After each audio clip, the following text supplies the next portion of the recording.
மத்திய அரசும் மாநில அரசும் ஒரே கூட்டணி அமைத்தால் மாநிலத்துக்கு நல்லது.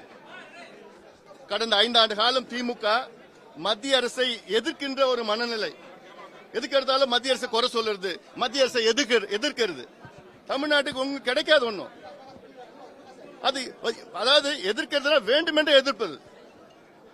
மந்திரியும் மாநிலம் ஒரே அரசு ஒரே கூட்டணியில் இருந்தா நிச்சயமா எவ்வளவு நன்மைகள் கிடைக்கும், எவ்வளவு கட்டுமானங்கள் கிடைக்கும், எவ்வளவு நிதி உதவி கிடைக்கும், அது மக்கள் புரிஞ்சிருக்கிறாங்க. அதனால இனி இதுல டெல்லியில பண்றாங்க, பிஜேபி பண்றாங்க, பிஜேபி கண்ட்ரோல் பண்றாங்கன்னா இதெல்லாம் ஒரு பயந்த திமுகவோட பேச்சு, இது பயந்த முதலமைச்சரோட பேச்சு. நீங்க நிர்வாகம் உங்களுக்கு தெரியல, தமிழ்நாட்டில் என்ன நடக்குன்னு உங்களுக்கு தெரியல. தமிழ்நாட்டில் தினம் கொலை கொள்ளை பெண்களுக்கு எதிரான குற்றங்கள் நடந்துட்டு இருக்குது. பெண்களை குழந்தைகளை மானபங்கம் செஞ்சு பாலியல் வன்கொடுமை செய்யறாங்க. அதை தடுக்கிறது உங்களுக்கு துப்பு கிடையாது. ஊழல் நடந்துட்டு இருக்குது, எல்லா துறையிலும் ஊழல் நடந்துட்டு இருக்குது.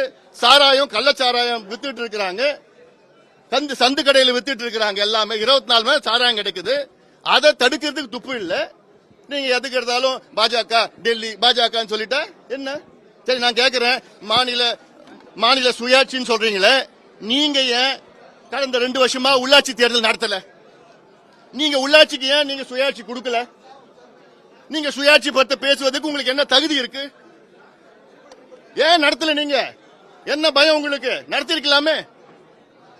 அப்போ இதெல்லாம் ஒரு பேச்சு, மக்களை திசை திருப்புகின்ற ஒரு பயந்து போன ஒரு முதலமைச்சர், பயந்து போன திமுக கூட்டணி பேசுற பேச்சு இதெல்லாம். ஏன் உங்களுடைய சாதனைகளை சொல்லி நீங்க வாக்கு கேட்க வேண்டியதானே? எதுக்கு உங்களுக்கு 28 கட்சி கூட்டணி? என்ன பயம் உங்களுக்கு?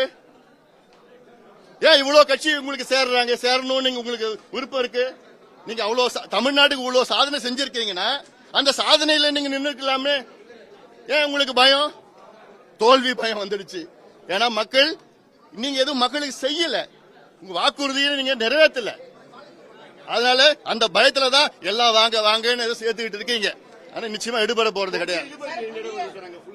ஆமா, நீங்க கம்யூனிஸ்ட் சிபிஐ பாத்தீங்க, சிபிஎம் பாத்தீங்க, இப்ப விசிகே பாத்துட்டீங்க, காங்கிரஸ் கொஞ்ச நாள் பாத்துறீங்க. நீங்க யாருக்கும் திருப்தியா இல்ல. அதெல்லாம் இதுல தேர்தலில் பிரதிபலிக்கும். அதெல்லாம்